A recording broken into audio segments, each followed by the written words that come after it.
O vídeo de hoje nós vamos falar sobre a cronologia do fim dos tempos. Hoje nós vamos falar sobre a parte 9 da cronologia.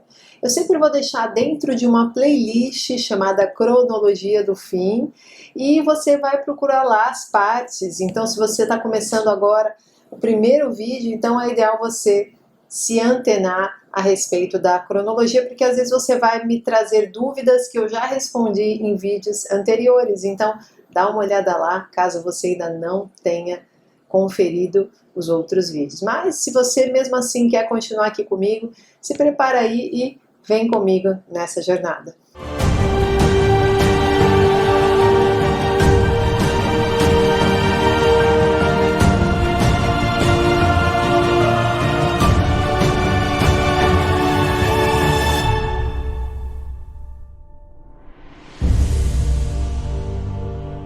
Olá, queridos viajantes da Palavra de Deus, sejam muito bem-vindos a este canal. Tudo bem com vocês? Para vocês que ainda não me conhecem, eu me chamo Mariana Garcia e muitos me chamam de Mari Garcia. E se você ainda não está inscrito aqui, este é o momento que você pode se inscrever. Ativa o sininho aqui embaixo para o YouTube te avisar toda vez que eu postar um vídeo novo por aqui. E segue lá nas minhas redes sociais, Facebook, Instagram e também lá no Telegram. Vai ser um prazer falar contigo e sempre que possível eu vou fazer de tudo para responder as suas perguntas, os seus comentários. Então, para começar essa etapa da cronologia, nós estamos aqui situados logo após a grande tribulação. Nós já falamos sobre alguns eventos que acontecem na grande tribulação. Nós falamos sobre os selos, as trombetas, as taças.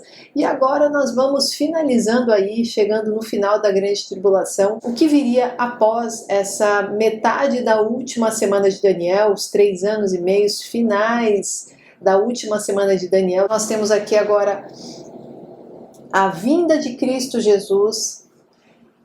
Logo após a vinda de Cristo Jesus, nós teremos a ressurreição, aqui nós podemos chamar de a primeira ressurreição. Depois nós teremos os corpos transformados daqueles que estiverem vivos. E então nós teremos o arrebatamento, nós teremos o encontro de todos os santos e eleitos nos ares. Então, para nós falarmos sobre esses eventos que vêm em seguida, nós vamos ler Mateus 24, a partir do versículo 29, que diz assim: imediatamente após a tribulação daqueles dias, o sol escurecerá, a lua não dará sua luz, as estrelas cairão do céu e os poderes celestes serão abalados. Então aparecerá no céu o sinal do Filho do Homem, e todas as nações da terra se lamentarão e verão o Filho do Homem vindo nas nuvens do céu, com poder e grande glória. E ele enviará os seus anjos com grande som de trombeta, e estes reunirão os seus eleitos dos 4 ventos, de uma a outra extremidade dos céus. Perceba como alguns eventos estão sendo descritos aqui nesta passagem, onde nós chamamos de o capítulo escatológico, onde Jesus, o próprio Jesus, está falando sim sobre a vinda dele e sobre alguns eventos de maneira simbólica, de maneira literal, e aqui nós podemos entender como esses eventos virão acontecendo na sua cronologia. Então nós temos a princípio a vinda de Cristo Jesus nos ares, e na sua vinda, nós já falamos sobre isso lá no finalzinho da grande tribulação, nós vemos que os corpos celestes serão desestabilizados, serão feridos, o céu enrolará como pergaminho. Então, nós vemos aqui um cenário onde todos esses corpos celestes, todos esses que são feitura de Deus, que são feitos pela mão de Deus, lá em Gênesis, durante a semana da criação, durante o início de todas as coisas, aqui no final isso é destruído para que Jesus venha nos ares. E junto com Jesus e os seus anjos, ao som de trombeta, eles vão reunir os eleitos de todos os cantos da terra, tanto os mortos quanto os vivos. Então aqui nós temos os 2 eventos descritos de maneira junta. Jesus virá e então acontecerá o arrebatamento. Temos que entender que Jesus virá de maneira visível, Jesus não virá de maneira escondida. Não existe nenhuma passagem que diz que Jesus virá de maneira escondida. E aí você dirá, não, tem sim, Mariana, aquela passagem que diz ele virá como ladrão. Então, essa passagem eu tenho um vídeo, eu vou deixar aqui para vocês falando bem especificamente sobre esta passagem, ele virá como ladrão, mas aqui basicamente vocês precisam entender que quando menciona ele virá como ladrão, está querendo dizer que ele virá como ladrão para aqueles que não estão preparados, para aqueles que estão dormindo, para aqueles que não estão despertos, para aqueles que não estão ligados na videira, para aqueles que não estão o tempo todo ali tate a tate com Deus, para aqueles que estão ali vagando no mundo como se nada fosse acontecer, como se a volta de Jesus fosse algo insignificante. Então, quando ele vier, essas pessoas lamentarão a sua vinda, porque ele virá como ladrão para elas, tirando os prazeres que elas têm, tirando os bens do dia a dia, tirando a rotina fútil e inútil que não traz nenhum tesouro para o céu. Tesouros que são colocados aqui na terra. Para essas pessoas, é como se Jesus, quando viesse nas nuvens, ele viesse como ladrão, retirando todos esses bens terrenos dessas pessoas. Então, elas sim serão pegas de surpresas, mas Jesus, em nenhuma passagem bíblica quanto à sua vinda, tem uma descrição dele vindo sorrateiramente, escondido em silêncio. Pelo contrário, ele vem e todo olho verá. Então, nós lemos lá em Apocalipse 1, versículo 7 e 8, eis que ele vem com as nuvens e todo olho verá, até mesmo aqueles que o traspassaram, e todos os povos da terra se lamentarão por causa dele. Olha aí. Perceba como aqui está mencionando as nações lamentando a sua vinda, pois eles realmente não estavam preparados para parar a vida aqui na terra, os prazeres mundanos, e eles não estavam preparados para estar com Cristo Jesus. Então existe uma lamentação não por arrependimento, não porque eu deveria ter seguido a Deus, não, que pena que ele veio, porque agora acabou os prazeres que eu tinha aqui no mundo.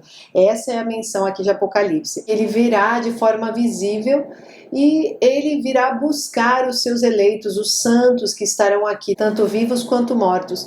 Nós temos a passagem de Apocalipse 7 que fala assim sobre a grande multidão, que diz assim: depois disso olhei e diante de mim estava uma grande multidão que ninguém podia contar, e todas as nações, tribos, povos e línguas em pé, diante do trono e do Cordeiro, com vestes brancas e segurando palmas. Então um dos anciãos me perguntou: quem são estes que estão vestidos de branco e de onde vieram?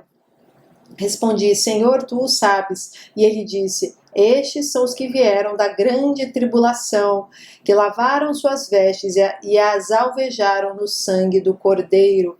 Perceba como aqui João está tendo essa visão na ilha de Patmos. Ele consegue ver uma grande multidão de todas as nações, línguas, povos. E quando ele pergunta quem são esses, é descrito para ele que são as pessoas que vieram da grande tribulação. Então aqui nós temos a menção realmente das pessoas vindo dessa grande tribulação e este arrebatamento acontecendo logo após a grande tribulação, ok? Nós temos também lá em 1 Tessalonicenses 3,13, dizendo assim, que ele fortaleça o coração de vocês para serem irrepreensíveis em santidade diante de nosso Deus e Pai, na vinda de nosso Senhor Jesus com todos os santos. Perceba como a palavra santidade, ela antecede o arrebatamento, ela antecede a vinda de Jesus, né? Para que nós, quando estivermos junto dele, nós estejamos ali com as vestes lavadas, com o pecado sanado de nós. Então nós estamos ali buscando esta santidade. Nós somos a igreja que realmente está preparada e vai ser retirada com Cristo Jesus. Isaías 13, do versículo 9 em diante, diz assim: vejam, o dia do Senhor está perto, dia cruel, de ira e grande furor, para devastar a terra e destruir os seus pecadores. As estrelas do céu e as suas constelações não mostrarão a sua luz. Olha aí, mencionando a mesma coisa. O sol nascente escurecerá e a lua não fará brilhar a sua luz. O profeta Isaías já profetizando exatamente o que Jesus falou lá em Mateus 24. Castigarei o mundo por causa da sua maldade, os ímpios pela sua iniquidade. Darei fim à arrogância dos altivos e humilharei o orgulho dos cruéis. Tornarei o homem mais escasso do que ouro puro, mais caro do que o ouro de Ofir. Por isso farei o céu tremer e a terra se moverá do seu lugar diante da ira do Senhor dos Exércitos. do dia do furor da sua ira. Aqui está justamente descrevendo esse dia do furor da sua ira como a volta de Cristo, e logo após virá a batalha do Armagedon, que nós vamos falar sobre essa cronologia um pouco mais à frente. Então aqui está descrevendo este dia da ira, porque quando ele vem com o seu cavalo, ele vem com os anjos, e nós vamos ao encontro dele nos ares. Nós temos também lá em Apocalipse 11, a partir do versículo 15, que diz assim: o sétimo anjo tocou a sua trombeta e houve fortes vozes nos céus que diziam: o reino do mundo se tornou de nosso Senhor e do seu Cristo, e ele reinará para todo o sempre. Já aqui já está mencionando o milênio, né, o reino de Cristo.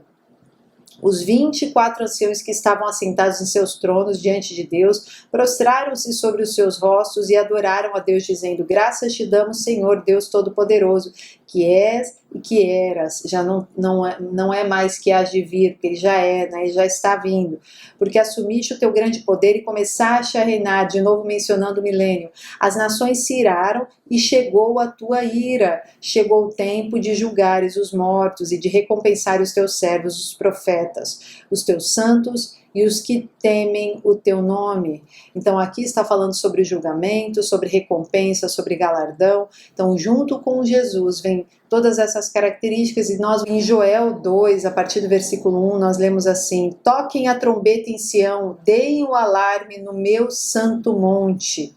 Tremam todos os habitantes do país, pois o dia do Senhor está chegando. Está próximo, é dia de trevas e de escuridão, dia de nuvens e negridão.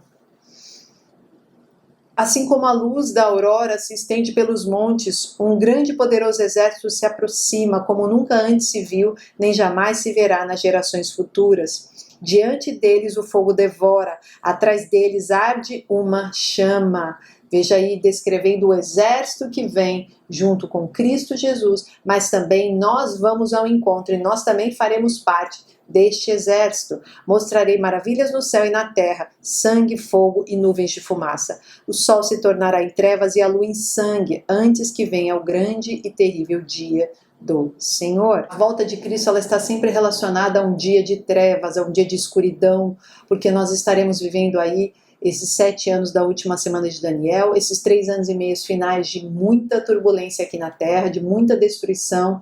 Então, quando Jesus vem nas nuvens, ele pega o mundo de ponta cabeça, literalmente, de maneira popular falando, e ele vai guerrear, sim. É o tempo de julgar, é o tempo de se vingar. Sim, nós temos um Deus que também se vinga daqueles que não quiseram olhar para ele, mesmo com tantas oportunidades, porque Deus é amor, mas também Deus é justo e justiceiro, e ele o tempo todo está buscando pessoas que realmente busquem e que se arrependam, e por isso ele aguarda todo este tempo. Mas infelizmente aqui nós vemos que no dia que Jesus vier, será um dia de ira, um dia de furor aqui na Terra. Neste vídeo a gente para por aqui, mas depois a gente continua com essas informações nos próximos vídeos. Vamos orar comigo?